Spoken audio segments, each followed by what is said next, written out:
राधे राधे। महाराज युधिष्ठिर ने पूछा, हे भगवान, आपने सफला एकादशी का महात्म्य बताकर बड़ी कृपा की।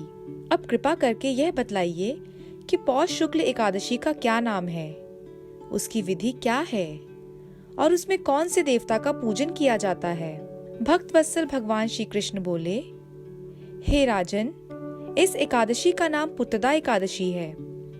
इसमें भी नारायण भगवान की पूजा की जाती है। इस चर और अचर संसार में पुत्रदा एकादशी के व्रत के समान दूसरा कोई व्रत नहीं है। इसके पुण्य से मनुष्य तपस्वी, विद्वान और लक्ष्मीवान होता है।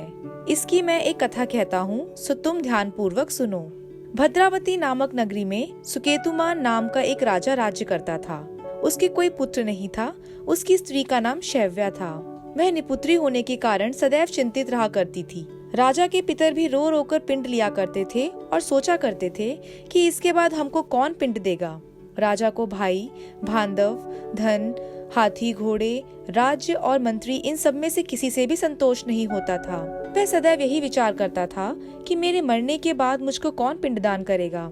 बिना पुत्र के पितरों और देवताओं का ऋण मैं कैसे चुका सकूंगा। जिस घर में पुत्र ना हो उस घर में सदैव अंधेरा ही रहता है। इसीलिए पुत्र उत्पत्ति के लिए प्रयत्न करना चाहिए। जिस मनुष्य ने पुत्र का मुख देखा है वह धन्य है। उसको इस लोक में यश और परलोक में शांति मिलती है, अर्थात उनके दोनों लोग सुधर जाते हैं। पूर्व जन्म के कर्म से ही इस जन्म में पुत्र, धन आदि प्राप्त होते हैं। राजा इसी प्रकार रात दिन चिंता में लगा रहता था। एक समय तो राजा ने अपने शरीर को त्याग देने का निश्चय किया, परंतु आत्मघात को महान पाप समझकर उसने ऐसा नहीं किया। एक दिन राजा ऐसा ही विचार करता हुआ अपने घोड़े पर चढ़कर वन को चल दिया तथा पक्षियों और वृक्षों को देखने लगा। उसने देखा कि वन में मृग, व्याघ्र, सुअर, सिंह, बंदर, सर्प आदि सब भ्रमण कर रहे हैं। हाथी अपने बच्चों और हथिनियों के बीच घूम रहा है। इस वन में कहीं तो गीदड़ अपने कर्कश स्वर में बोल रहे हैं, कहीं उल्लू ध्वनि कर रहे हैं। वन के दृश्यों को देखकर राजा सोच विचार में लग गया। इसी प्रकार आधा दिन बीत गया। वह सोचने लगा कि मैंने कई यज्ञ किए, ब्राह्मणों को स्वादिष्ट भोजन से तृप्त किया, फिर भी मुझको दुख प्राप्त हुआ, क्यों? राजा प्यास के मारे अत्यंत दुखी हो गया और पानी की तलाश में इधर उधर फिरने लगा। थोड़ी दूर पर राजा ने एक सरोवर देखा।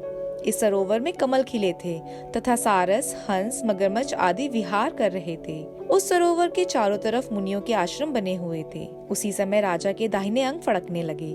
राजा शुभ शकुन समझकर घोड़े से उतरकर मुनियों को दंडवत प्रणाम करके बैठ गया। राजा को देखकर मुनियों ने कहा, हे राजन, हम तुमसे अत्यंत प्रसन्न हैं। तुम्हारी क्या इच्छा है सो कहो। राजा ने पूछा, महाराज, आप कौन हैं और किस लिए यहाँ आए हैं? कृपा करके बताइए। मुनि कहने लगे कि हे राजन, आज संतान देने वाली पुत्रदा एकादशी है। हम लोग विश्वदेव हैं और इस सरोवर में स्नान करने के लिए आए हैं। यह सुनकर राजा कहने लगा कि महाराज, मेरे भी कोई संतान नहीं है। यदि आप मुझ पर प्रसन्न हैं तो एक पुत्र का वरदान दीजिए। मुनि बोले, हे राजन, आज पुत्रदा एकादशी है। आप अवश्य ही इसका व्रत करें। भगवान की कृपा से अवश्य ही आपके घर में पुत्र होगा। मुनि के वचनों को सुनकर राजा ने उसी दिन एकादशी का व्रत किया और द्वादशी को उसका पारण किया। इसके पश्चात मुनियों को प्रणाम करके महल में वापस आ गया। कुछ समय बीतने के बाद रानी ने गर्भ धारण किया और 9 महीने के पश्चात उनके एक पुत्र हुआ। वह राजकुमार अत्यंत शूरवीर, यशस्वी और प्रजापालक हुआ। श्री कृष्ण बोले, हे राजन, पुत्र की प्राप्ति के लिए पुत्रदा एकादशी का व्रत करना चाहिए। जो मनुष्य इस महात्म्य को पढ़ता या सुनता है उसे अंत में स्वर्ग की प्राप्ति होती है। इस दिन गाय के दूध का सागार तथा दूध से बने पदार्थ एवं फल इत्यादि ले सकते हैं। जय श्री कृष्णा।